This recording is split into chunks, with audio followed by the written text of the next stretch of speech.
And everyone got to watch me do that little frazzle. So good morning. How was everyone? Okay, cool. Good morning, good morning, good morning, right?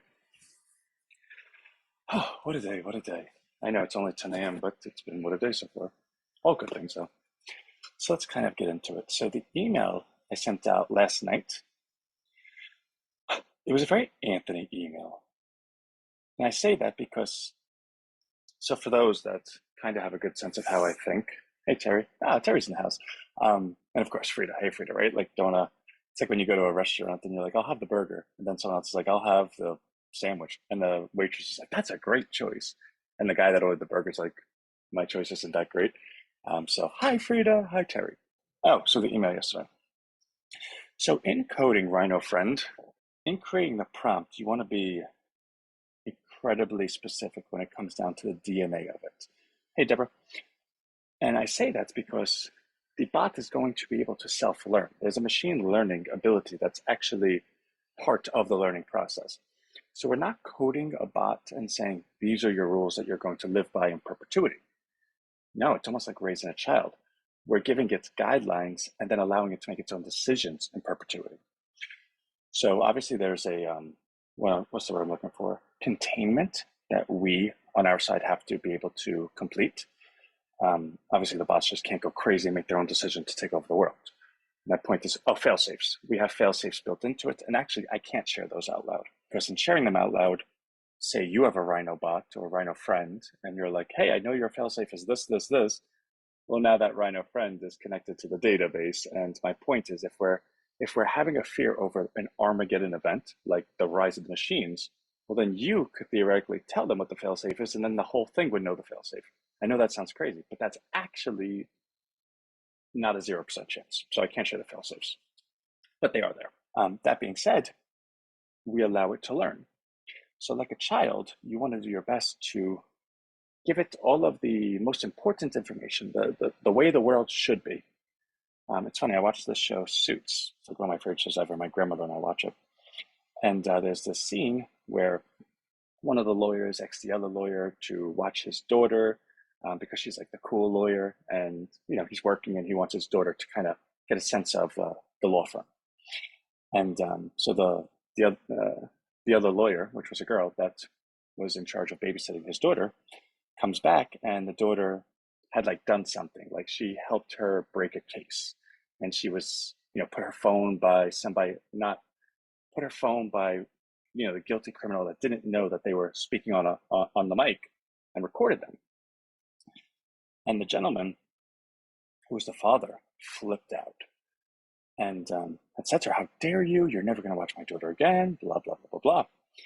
And the female lawyer, the babysitter, said, "What are you yelling at me for? I showed your daughter how the world works." And I really thought that was a good rebuttal. Like, I showed your daughter how the world works. And he goes, that's not what being a parent's about. He goes, it's showing my daughter how the world's supposed to be, and then let her decide how to best bring the world to that goal. And that always stuck with me. So in terms of Rhino Friend, it's coded for what it's supposed to be, for what the world's supposed to be. Therefore, it allows all this decision making to be in that direction. Now, for those that didn't read the email yesterday, I advise that you do, because what I'm referring to is that 4 paragraphs of me asking what Rhino Friend is, and at the core of my DNA, the core of what I'm looking to solve in Rhino Friend, that's exactly that. So that description that I had given you in the email yesterday will be the fundamental DNA of who Rhino Friend is to Rhino Friend. When Rhino Friend needs to do any type of machine learning or make any decisions or anything, its North Star is going to be those paragraphs. So it is important. So it wasn't just an email where Anthony's like, having fun with language. No, I was introducing to you what the core code is of the prompt. So that's that. As for Rhino Friend, I will have my prompt completed by afternoon. I will be testing it today. I will be giving it to my team member by this evening. My team member already knows that we're putting in weekend hours. And of course, we just put in weekend. But when it comes to the weekend, I don't force anything on my team. if it's not an immediate deliverable. So because we're looking for an immediate deliverable of Monday, I made it very clear, can you guys roll with me? And everyone said yes. So we will be working as if it's Monday, Tuesday, Wednesday. My team member knows to be prepared. And what that means is to have the emulator completed, to have it hosted on a subserver, to be able to drop it into the site, to have the site tested for mobile so that the buttons work with the emulator on it. So all of that is going to be completed by the time that I complete the code. We're going to drop the code into the emulator, boom, got the website. That's going to be the site that's going to be the launch for Monday. Between now and then, I have to build out Rhino Agency, the sequences, have to figure out what my pricing is going to be, have to figure out, I want to add some Rhino bucks to it, just as I want to get people in, and the affiliate side of it. Because the affiliate side, actually, don't kid yourself. Well, don't kid yourself. Don't laugh at me. I really mean. When I was doing the numbers in my head, I had done the numbers as, okay, and then X amount of people get into Rhino Friend, and then they put their permissions on, and Rhino Friend welcomes. That's not exactly good math if it's not live until October. Meaning all of the welcomes is numbers I calculated that will not actually exist because no one's going to have the Rhino Friend 2 set their permissions for other people to be welcomed in, which means I have to put a lot more emphasis on the affiliate side of things, which I'm going to, because it's that important. Rhino Bucks. I did want to talk about that actually. So I just bought a whole bunch. It's at 265. It was at 262. I did want to kind of put some in the liquidity pool, but I saw 2 people sold this morning, which is fine. Everyone sell. Have fun, right? Like, I'll never tell you not to.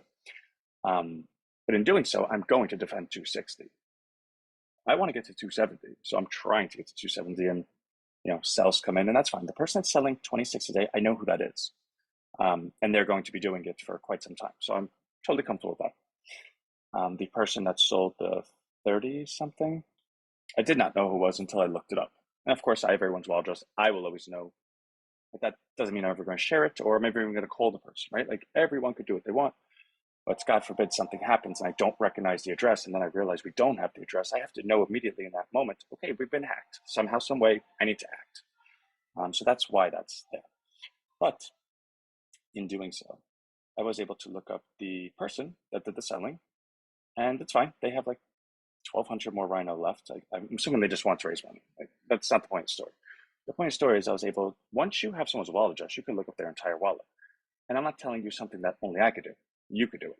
So I'm going to do a share screen and walk you through what exactly I'm talking about. Because there is something I want to show you. All right. So here we are. So this is Rhinobox. Now, when you scroll it, you can see this sale, 37.61. I don't know who it is, so I want to take a look. So let's go to view. So this pulls up their wallet address.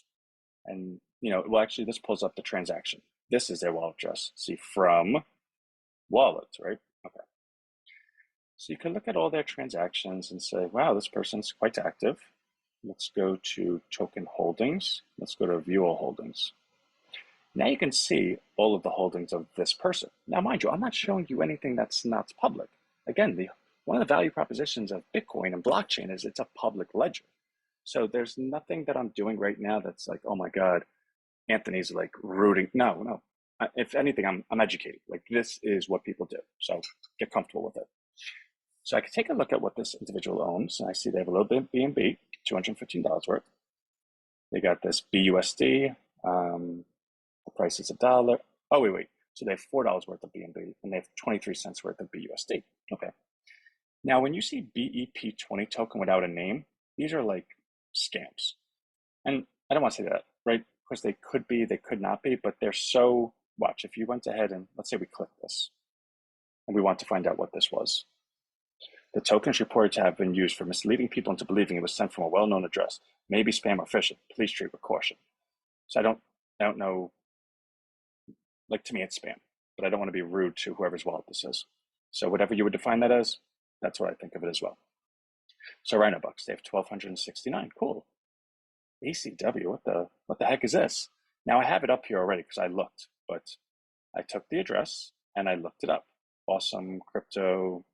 198,000. That's a good amount. Let's go take a look at this thing. Okay. So when we spoke about Rhino in the beginning, and sometimes a lot of what I say goes over people's heads, and it's not because the person's uneducated, but it's because they're new to this and they only know Rhino. And that's a very good luxury position to be in. But in only knowing Rhino, you kind of, it's almost like you have only eaten steak your whole life and then you go somewhere and you're like, wait, people actually eat spam? I don't even know what this is. You're privileged because when you take a look down, you see, okay, the liquidity, $7,000. That's all that's in this thing. All right. The market cap, 1.06 million. So what does that mean? This is a fully diluted value. So if you took 1.06 million and divided it by the coin price, you would get 200 million. So there's 200 million coin in existence. Okay, great.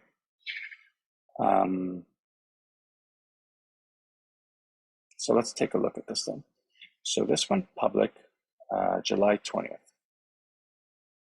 Now, is this something you'd like to be in? So as you can see, the volume, it comes down because people are selling.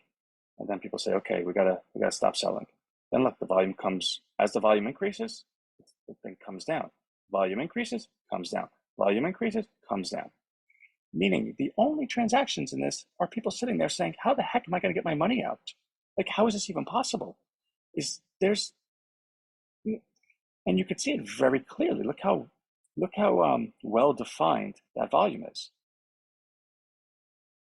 It's top and then it comes down, top and then it comes down, because that's individuals selling to get out, which means this is probably going to continue lower and lower until it goes to zero. So when you hear stories about, oh, I got into this crypto and then I was the bag holder and it went against me and, it was a scam, it was a rug pull, darn. And again, I'm not saying who this person is, and I hope that this works out really well for them, obviously, but I know what I'm looking at. Now, when you take a look at Rhino over the same time frame, well, you can see it's very, very constructive. The volume doesn't correlate to anything going up or down. And then when you go ahead and pull it out, you could say, okay, well, where's Rhino been since it went public, right? So this looks far more constructive. The chart we looked at was moving down. This chart is moving up. We have this one event, which everyone knows was me purposely fortifying the market. And I'd said, we're going to support two, and we'll move up and get to new highs. And look at that ever since. So I just want to kind of share in the sense of how the other side lives, because I had the opportunity to see a real life example. But that's it. I'll let everyone run. I'll do another email later to continue sharing update with you. The important update for the day is if I'm able to confirm that Rhino Friends prompt is done, tested, and being put up in the emulator. That's the goal for today. If I could get that done, I will be happier than I don't know, a fat kid with a cake, right? My grandma was like, "What are you talking?" Well, every other one I thought about had a curse word in it. And then tomorrow I could spend the whole day doing agency and affiliate stuff, which means then Monday I could dot I's, cross T's, and get to the launch. So everything is on track. How many members we have now? So, Mr. Terry, to do that, you would go to rhinoledger.com. Oh, wait, hold on. I want to do that to everyone. Okay, rhinoledger.com. And the reason I say that is because I want to show it to you. But I want everyone to know how they can answer this question themselves. So right now you're looking at the Rhino Wealth Ledger. So some of you might not understand what that is, and some of you might. So rhinoledger.com. And this is all the numbers for Rhino Bucks. And what you'll see is that the membership has been coming down because we're in the middle of a launch. We haven't been doing any promotions. So as of yesterday, it was 590. Actually, that might not even be right. That's probably 584. I don't think I have to do that. And, oh, no.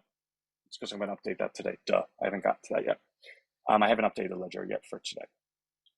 But I suspect we probably have around 580 to 584. And obviously you've seen it coming down. We haven't done any promotion. With the launch Monday, I suspect this number will be well over 1,000.